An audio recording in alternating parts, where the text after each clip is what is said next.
Howdy everyone. So I have been struck down by the dreaded January lurgy, hence the slightly weird voice. And so if I seem a little bit under-animated today, that might be why. Also, I thought because I'm not feeling 100%, that I would keep it nice and light for our opening today. Ha!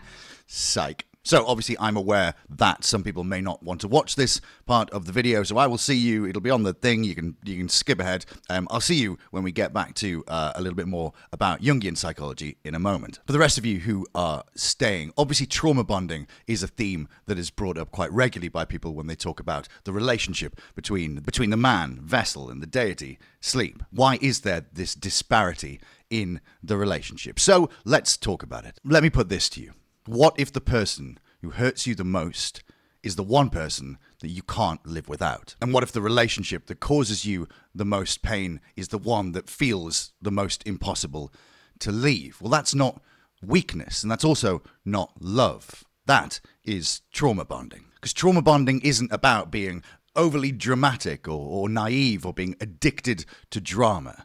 It's about survival. There is a psychology behind the way the human brain responds to fear, affection, chaos, and unpredictability. See, trauma bonding is a psychological attachment where intense emotional pain is then followed up by moments of relief, affection, and validation. It can form in romantic relationships, obviously, with friends, with social groups, and, as Sleep Token is often alluded to, also in cult-like behavior. And at its core, trauma bonding is created through cycles. Now, where have we heard that before? Someone who hurts you or makes you fearful or rejects you then can offer you apologies and kindness and comfort. So the brain begins to link the relief from the pain to the person who caused it in the first place. So when somebody treats you poorly, when somebody is abusive to you, when somebody makes you fearful, what happens in the brain is it releases cortisol. You become anxious, more hyper aware of things. Your heart rate increases and you become on edge. If the person who has originally done that to you changes to kindness and comforting and apology, well, your brain reacts in a totally different way. It starts to release dopamine, which is something that we crave all the time, and oxytocin, literally running through the ether. And these are the chemicals that are associated with pleasure and bonding and ultimately attachment. It's almost like emotional whiplash. It creates a powerful neurological loop, a cycle, because the brain doesn't necessarily remember the pain, it remembers the relief, and the relief can become incredibly addictive. And over time, as that attachment kind of grows, as that bond grows, your nervous system literally starts to associate safety with the person who hurt you in the first place. Because, if you like, they are the only one who can make it stop. And often people from the outside be like, well, why don't you just leave? Like, it's a toxic relationship. You know, you deserve someone better. But trauma bonding defies logic. In fact, it kind of hijacks logic. Because the bond stops being about happiness and it starts to become about survival. Because the nervous system stops questioning itself as being, well, is this healthy? But rather, does it make me feel safe? And if that love and attention or approval only comes after the pain, you learn to endure that, to receive the connection, the safety. See, love between two people, whether in a relationship, whether as friends, whether it even be with potential caregivers or parents, love is meant to be stable. It's meant to be consistent. It doesn't need you to abandon your sense of self in order to survive it. But trauma bonding is chaotic. It is built on chaos. It thrives on uncertainty from one party to the other, and it dysregulates you emotionally. Love can make you grow. It can make you feel bigger. It expands you.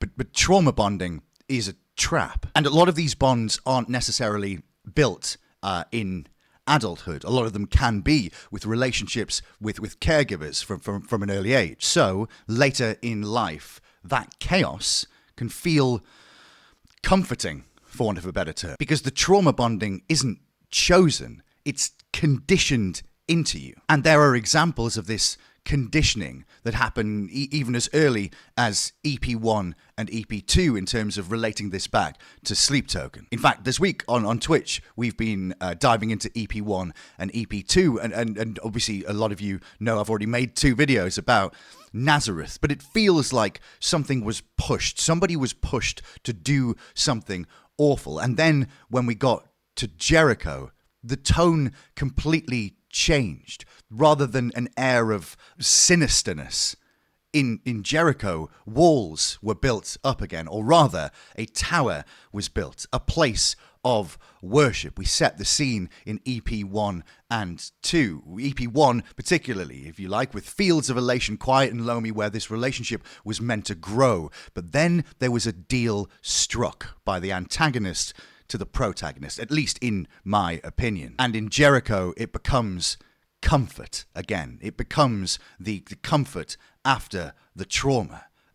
We are rooted in chaos in Sleep Token because the relationship isn't on one level. It isn't love. It's fucking chaos. And so in Jericho, in my opinion, Sleep, potentially the antagonist who has asked something bad of Vessel in Nazareth, goes a little bit, softly, catchy, Vessi. And as we've discussed numerous different themes in the discography of Sleep Token, addiction is one as well, one potential theme that is discussed. And that's exactly what trauma bonding can make you feel when that person moves away, when they don't offer you that anymore, when the bond is broken. It feels like there is a sense of emptiness, of unfulfillment, that now there is a gap there that needs to be filled. And that's because neurologically, trauma bonding mimics addiction. That's why so often people don't leave these traumatic, potentially toxic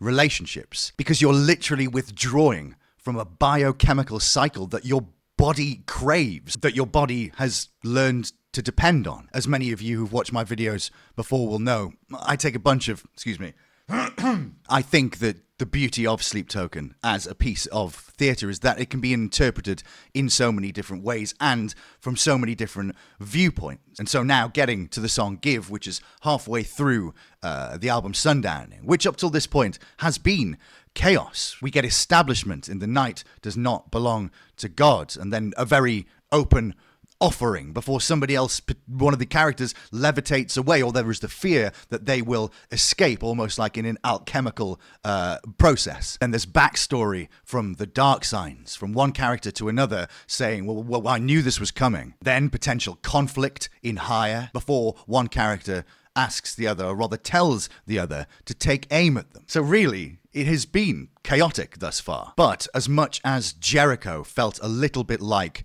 perhaps it was Sleep comforting, something terrible happened and then Sleep offered comfort, there is a more Jungian perspective to take on this as well, at least in my opinion. And remember, all of my opinions could be bollocks, but I do think that Give is sung from the perspective of Sleep. And I think that the most, I won't say obvious, but one of the most striking themes of this is that Sleep could be the shadow. In order to express this properly, let's touch on Carl Gustav Jung's psychology of shadow work for a moment. Because in Jungian psychology, in shadow work, the shadow is not evil. Rather, the shadow is everything that the ego refuses, represses, or doesn't have the skills or cannot yet integrate. The shadow contains instinct, it contains fear, aggression, devotion,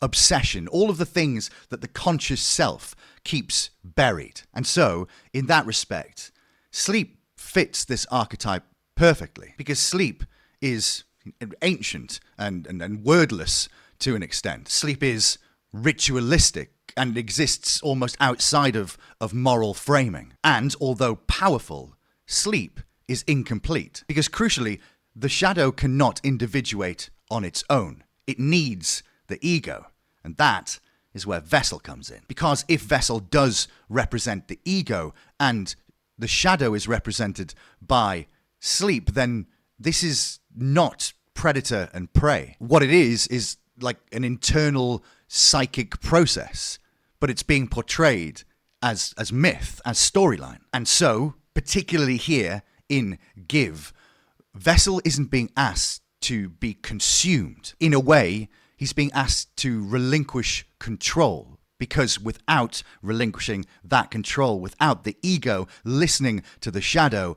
there is no way that integration or ultimately individuation can happen. But integration requires the offering, if you like, to be given voluntarily. You can't drag the ego or the shadow into consciousness. It has to be given space to do that. And if indeed this is a journey of individuation, if indeed the shadow work is an act here, the shadow potentially is saying, you can't integrate me by force. You can't drag this up. There has to be something given willingly. But when one gives, it doesn't necessarily mean that we shall receive anything in return. And there comes that kind of dichotomy of the relationship. And I think, and this is just my opinion, that rather helps the tone of this song. This isn't aggression.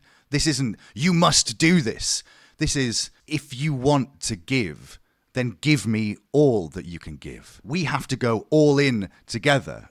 Otherwise, there's no point in doing this. See, Carl Jung has always been very clear about this. Integration isn't partial. You can't pick and choose which bits of the shadow you want to, I'll open myself up to dealing with those bits. No, you have to give yourself in to all of it. The desire, the fear, the shame, the longing, although represented in the law by a God who is incomplete. Well, that's rather it.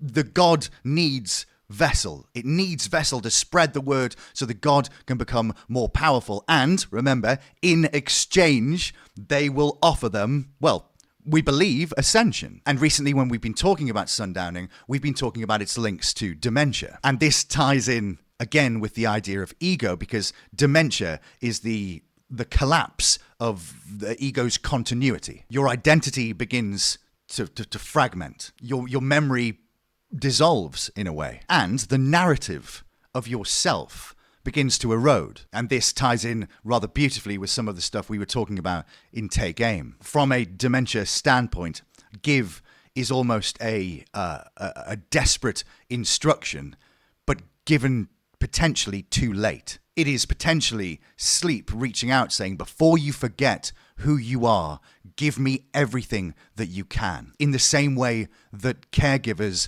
do with dementia patients, to try and learn as much as they can, to try and offer that level of relationship, that level of support before the fragmentation of the mind. And this, in a way, I suppose, reframes the tragedy of all of this. Sleep isn't trying to dominate Vessel from this perspective. They are trying to become whole before the ego disappears, or at least becomes unrecognizable. And this is why, potentially, again, taking it back to a Jungian perspective, Give is such a soft song, because the shadow doesn't scream. It whispers. It understands that this is difficult, and therefore it tries to offer solutions as quietly and calmly as possible in amongst all of this chaos, which could be Jungian psychology, it could be the breakdown of a relationship, which could be dementia, it could be just a tumultuous physical relationship. And Sleep, represented here potentially by the shadow, is unconsciousness. And so it has to approach consciousness indirectly, softly, and it does that like we know. Sleep appeared to Vessel in a dream. That is how our unconsciousness sometimes speaks to us, through dreams. But it's not just dreaming. The shadow speaks through ritual and through repetition. The softness in the song Give isn't tenderness.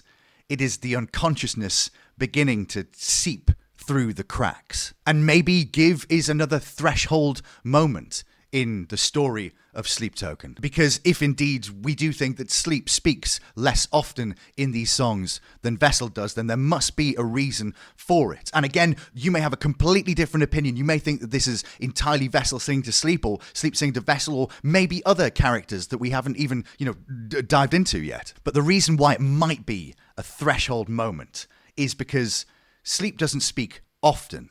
And if they do, it feels like they do it just before a point of integration or just before the point of collapse. They always seem to pop up when a limit has just been reached. So maybe Give isn't about worship. Maybe it's the shadow asking the ego to surrender so that they can integrate, so that individuation can happen. And therefore, sleep in this moment doesn't want Vessel's devotion. It doesn't want to scream, say my name again. It doesn't need that level of devotion. It needs his identity. So, plenty to think about, eh? And so, from psychology to alchemy, because a lot of people do believe, and I can be 100% convinced on this as well, that this album, Sundowning, is potentially an alchemical process to try and make the philosopher's stone, which alchemy and Jung's psychology go hand in hand. In fact, Carl Jung spent a lot of his later career diving into how the alchemical process almost sits hand in hand with his idea of individuation, of the coming together, of, if you like, taking the dark and turning it into something bright, taking lead and trying to make gold from that. The journey of the philosopher's stone. So we have a wonderful article here, which is linked in the description below. Full credit to the author as well. This is not my work. I'm just using it as a discussion point here for the sigils. The sigils sit alongside the songs. You'll see it in the visualizer in a moment. Half of the screen will be the visualizer, the other half will be the sigil. And this is one of my favorite sigils aesthetically in all of Sundowning. So let's have a little look through it there. So the symbols that I'm going to be talking about individually are the ones represented in blue. So number one there is, I think we've established now, the triangle does represent fire. This is the elemental symbol, rather, for fire. Now, number two, we've done a lot of talking about this on Twitch as well. We believe that those are fumes, but let me just read what the author has put here. This time around, there's no intersection with a closed symbol, so that knocks out my theory for smokes or fumes use here. The hooks are also mirrored, which makes my head hurt in trying to further narrow it down. Are we going back to the layered symbol idea? And if so, then they are day again on the bottom half. But they could also be white arsenic or borax. Now, we have talked about arsenic already in Levitate. So borax, the most common use for borax at the moment is as a cleaning agent. But, thank you, years acting as a forge assistant, borax can be used as a welding flux. And for alchemy, it was utilized for forge brazing. Helps keep the welded iron or steel from overheating and assists with preventing oxidation within the weld. Incredible. Again, depending on how you interpret the intersecting symbols, this could indeed be fumes. We've talked about that a little bit already in songs like Higher and Levitate, where when something ascends, there is something left behind. And I think that's kind of prevalent in all of these sigils, that when something good happens, there has to be not a cosmic balance, but an alchemical balance between that as well. The symbol number 3 here is lime. Now, lime was used as a bonding agent. We discussed that in The Night Does Not Belong to God. And then number 4 here with the V and the circle on top. So V's have lots of uses. Let me just move myself out of the way there. So V's have lots of uses and variations. Wine, water, alive, vapor, bath, and copper are some of the most common. This one is on you guys to pick what you want to go with if you regard it as a standard V shape, but with the addition of the circle on the top here, it becomes to filter. So I always find these are incredibly interesting. And again, full credit to the author. If you'd like to read the whole article for yourself, it is linked in the description below. So we've covered the introduction. We've now spoken about the sigils. So I think it might be time for us to listen to the song. So from Sundowning in 2019, this is Sleep Token with Give.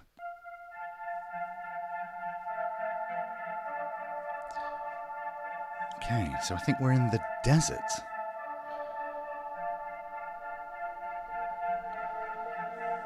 I don't think we've ever been in the desert in the visualizer before yet. You take the dark and carve me out of home. I picture you when you are all alone. I know how we got here. I know how we got here. I am the shadow, you're a passenger. I am the intake of breath. Rattlesnake? So sharp and I know you better. Just wanna know you better. If you wanna give, then give me all that you can give. So we're not in the desert at all. Dark step us and if you wanna give me anything, then give and again.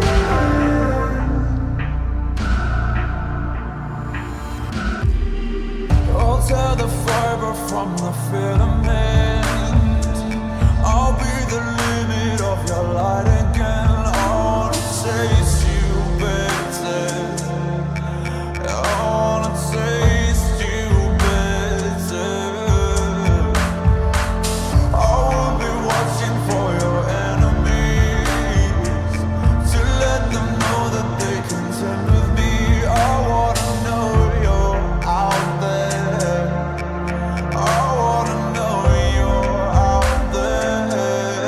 Oh, look, a shadow. You wanna give, then give me all that you can give. All your darkest impulses, and if you wanna give me anything, then give and again. I just wanna give you all that I can give. All my darkest impulses, and if you wanna give me anything, then give and again. In this open warfare, I won't fight fair. No, I won't fight fair. West coast of America, maybe? And in your waking moments, Beautiful chord change I here. will breathe there. I will be there. If you wanna give, then give me all that you can give. There's this overlapping Wales in the background. Not Wales, I mean, that's not Wales.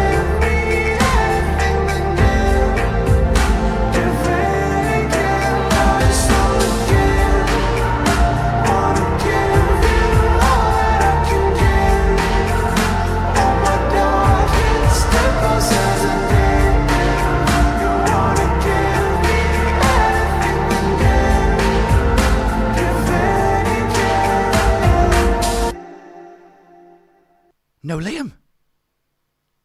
We can't do it. Well, apart from me being shocked that the Britpop Classics weren't the recommended video, there's a lot to discuss about that. Now, I'm also, alongside these videos, alongside the music breakdowns, lyric breakdowns, we'll get to the lyrics in a moment, I'm also doing a series, kind of a companion series of shorter videos where I'm breaking down the isolated vocals. Now, obviously, as a voice and performance coach, I'm absolutely fascinated by the way that Vessel uses his voice vocal layering techniques, reverbs, all of the things that go into that. They will be available.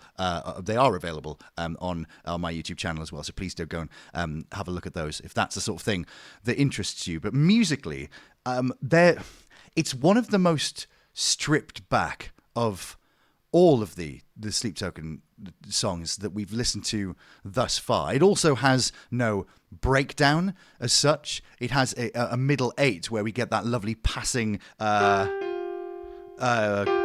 of clash as it moves into the major chord to take us into the last chorus. But it really musically sits back. There isn't a huge amount here, which is interesting because as we're about to get to the nuclear explosion that is Gods after this, I think it does tie into the softness and maybe not in terms of the intention, but it's quite a tender song, particularly because of Vessel's vocal delivery, because of the man behind the mask who plays the character of Vessel's vocal delivery. It all sits kind of in his mixed voice until we get to that middle eight, and then he drops into his chest voice a little bit more. But there are little harmonies at play here where two voices come in, and as we've often discussed here, perhaps that is an indication that there are two voices speaking. And also, we're going to get to lyrics in a moment, but there is how do I put this? There is still a nagging feeling somewhere that perhaps this may be the voice of Vessel. This may indeed be the character of Vessel singing, particularly in certain lines. But musically, it's quite digital. It's quite thick. It doesn't feature the same amount of tuning that we have towards the end of Take Me Back to Eden and even in Arcadia, as Vessel talks about becoming more digital in a way that the god potentially cannot. And that's ultimately how he is going to, quote unquote, win. In this open warfare,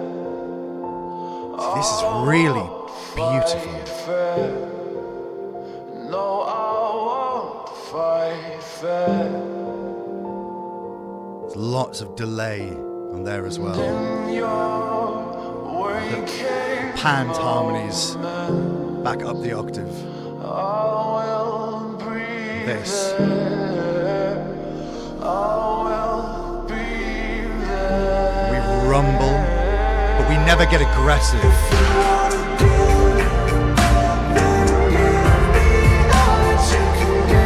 That was it, when we suddenly go up into that wailing that it is eerily reminiscent of the beginning of some of the songs on Even in Arcadia. But musically, it feels very lovingly created. There's no harshness in this at all, whereas in the visualizer, we do get a harsh kind of climate that is shown to us. And indeed, we're talking about later albums, immediately we get the serpent appearing at the beginning, but there's a kind of a mismatch on lots of this as well. There is the sky above, the earth below.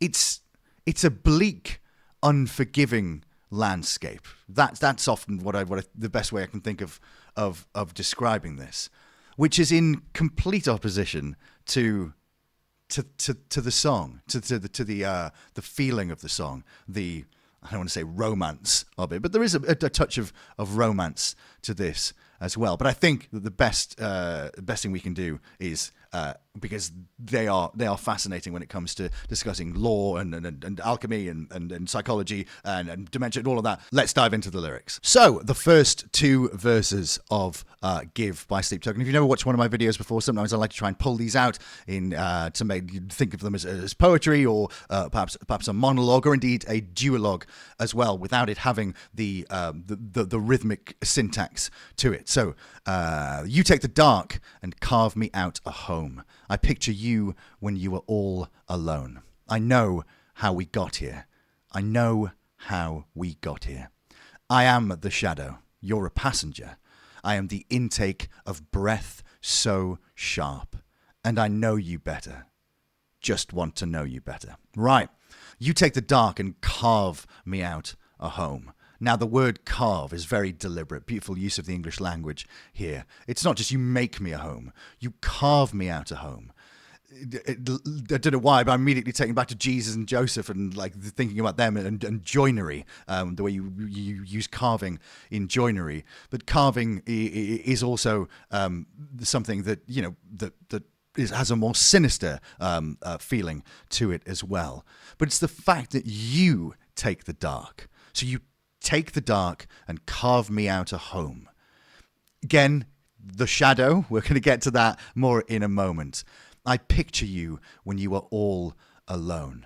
Now, from either perspective, that works for Vessel and sleep, I believe, because Vessel, spends a lot of time thinking about sleep and not getting anything in return, potentially. But from sleep's perspective, I picture you when you are all alone.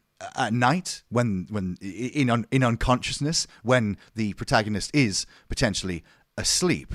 And I'm going to die on this hill. Gore, these characters, they fucking know all the time. There's so many times repeated in a Sleep Token is, I know. Well, I know why I woke up here on the shoreline. I know has been used. Why do they... Everybody seems to know, from whatever perspective it is. But nobody seems to be knowing. They all say they know, but I don't. Because if they did, I know how we got here. That could be... If we're going to be more on the nose about it, again, going back to that potential that it is sleep as the shadow, saying, I know, I'm fucking here. I'm the dirt. I am all of the stuff that you've repressed. And the fact that we got here together, ego and shadow, is because I know, because I see all of your darkness. It's you who needs to accept it in order for us to be as one, for want of a better term. So I know how we got here, and then the fact it's repeated as well means that it holds more significance. Very often, Vessel repeats things in ritual, in repetition, because it is a form of worship. But that doesn't feel like it here. It feels like it's repeated because it's a very deliberate point. And then we get it, pretty much. I am the shadow, you're a passenger. Just like a body in the passenger seat, which again, there's loads of little Easter eggs all over. Sleep Token's brilliantly constructed piece of musical theatre. I'm the shadow, you're a passenger. I'm in control. I know how we got here, and I'm the shadow. And until you're just a passenger, you're not the reality. I am the shadow, but I'm also then alluding to the fact that they are the reality. They are the truth, I guess, if you like. I am the intake of breath so sharp. So when you take a sharp breath, we discussed this on Twitch, and this is where I think that I got to with my interpretation of it. You do that when something hurts, when something stings. You do that when you're giving blood. You do that when your needles are involved. You do that when you cut yourself. You do that when you see something bad happen. You that intake of breath so sharp. But also, it could be that it's incredibly cold. I'm the intake of breath so sharp, and I know you better. That, I don't know why I've got the Muppets Christmas Carol with that. Know me better, man. Sounds good when I've got a cold. I might do it even lower. Know me better, man. And then just want to know you better, missing the I, if you like, off the very beginning of that. Just want to know you better.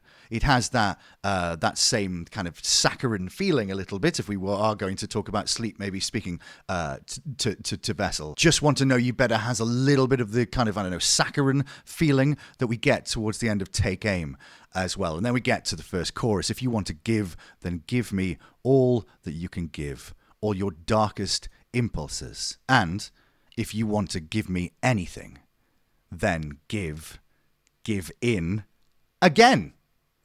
So if you want to give, if you want to, I need you, as we mentioned with the Jungian idea of shadow work, that the shadow needs the ego. You need to be involved. So if you want to give, then give me all that you can give, because we're going to have to go all in for this to work together.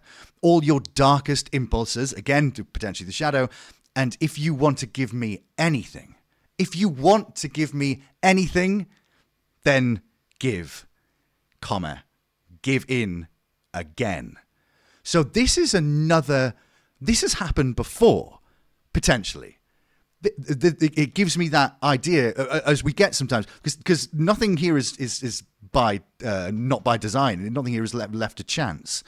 So this conversation has happened before, or this request has been given before. Again, I'm speaking of this, but of the interpretation that this is sleep speaking to Vessel in that respect. What if it was Vessel? What if it was Vessel talking to sleep? if you want to give, then give me all that you can give. So from a relationship standpoint, potentially, this could be, well, I don't want to be your fuck buddy. I don't want to be the person who I want to go out on dates. I want you to meet my mum. I want to be seen in public with you. So if you want to give, don't just keep me in the dark. Don't just hide me in a labyrinth bed. Like, if you want to give, then go fucking all in. Give me all that you can give, all your darkest impulses, all that dark shit that I know you don't like about yourself, kind of positioning himself as the hero on the white horse a little bit, all your darkest impulses. And if you want to give me anything, then give in again. That changes the context of it, or rather changes the understanding that the idea is to give in, potentially to give in to that impulse. I know that you want to be with me. I know that we could be something special together, but you have to give in again, because we already have potentially that physical relationship. What we don't have is the emotional connection, or maybe even just the public emotional connection, that maybe Vessel can see something in sleep. And again, I'm just talking from a more relationship point of view, but also if you're a man talking to a god that well, listen, I did all this stuff. I made the band. I'm touring the world. I'm telling everybody about you.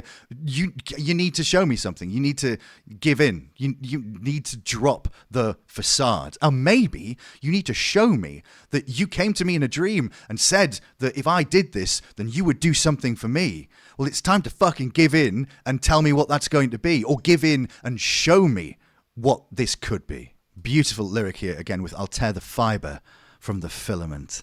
I'll be the limit of your light again. I want to taste you better. I want to taste you better." Now, there's going to be lots of stuff about tasting, and there's a lot of, I think Vessel mentions his mouth, or something to do with the mouth in something like 80% of Sleep Token songs. I can't remember exactly the number, but it's a huge amount. And so the idea of tasting someone, it doesn't feel like it's consumption. It feels like lips on skin, sweat, lip gloss, spit. But I'll tear the fibre from the filament. I'll be the limit of your light again. The limit of your light. Well, that potentially then goes back to shadow work again, on where the limit of the light, which is the ego and the persona at the top, while the shadow is buried in the darkness. I want to taste you better. I want to taste you better. And this is fucking incredible. I will be watching for your enemies to let them know that they contend with me. I want to know you're out there. I want to know you're out there. I will be watching for your enemies. I'll be on guard. I am protecting you. I am your protector.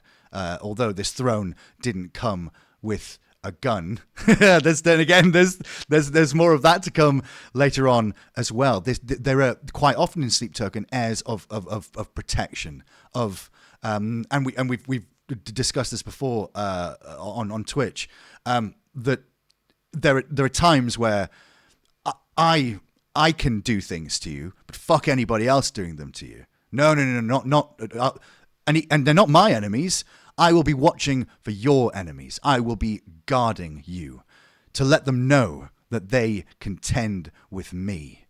Now, again, going back to a Jungian perspective, that's it's not on the nose, but I'll be watching for those who come to attack your ego. Your at this point yourself, to let them know that they contend with me.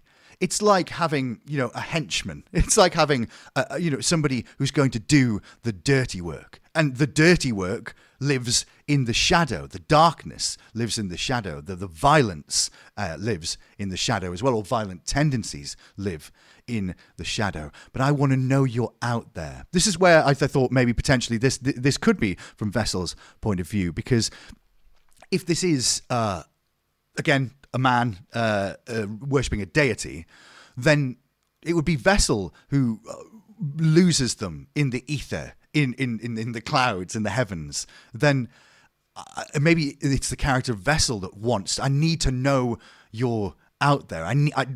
You're never fucking there when I wake up. I say your name when I wake up in the morning, but I need evidence. I need you to know you're out there. And then we get the chorus repeated twice, and then fucking hell. Let's talk about this. In this open warfare, I won't fight fair. No, I won't fight fair. And in your waking moments, I will be there. I will be there. So in the verses, as well as the middle 8 here, or the bridge, you get the repetition of the last 2 lines every time, I believe, or at least a variation of a repetition. I want to know you're out there, I want to know you're out there. This is where I think that maybe it could be sung from 2 different perspectives, because if one character, whether it be Vessel or Sleep, wants to know you're out there, but let's take it from Sleep's point of view.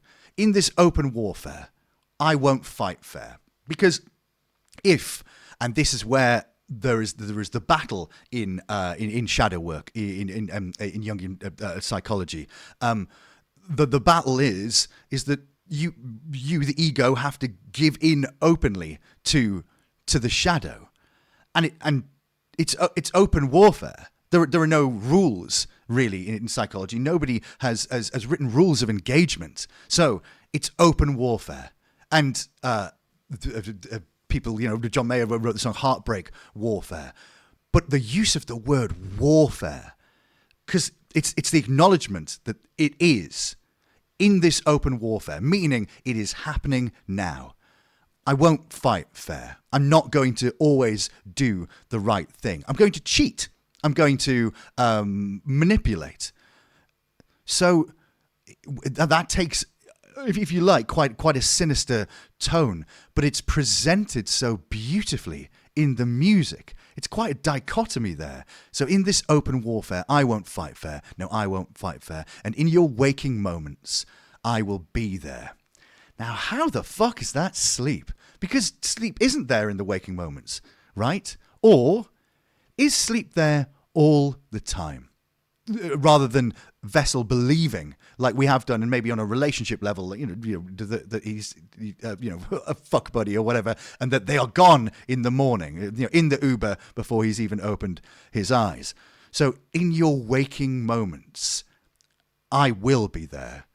Almost like there is something rooted in the protagonists, potentially by the antagonists, something that they don't realize that actually you were there all the time. Going back to, I talked about the poem Footsteps, when the toughest point in your life, a conversation is had with God, where he says, why at the toughest points in my life, why when on the beach where there were 2 sets of footsteps, and then when stuff got hard, there was only one. Why at my hardest points did you abandon me? And I believe that the final line is that they say, no, it was then that I carried you. So, is Sleep there all the time? We know, I think, that Vessel is there all the time. And if it is that, maybe that is the shadow. Maybe this is really quite obvious. And I say obvious to an extent. Nothing that Sleep Token does is obvious, but I am the shadow. You're a passenger.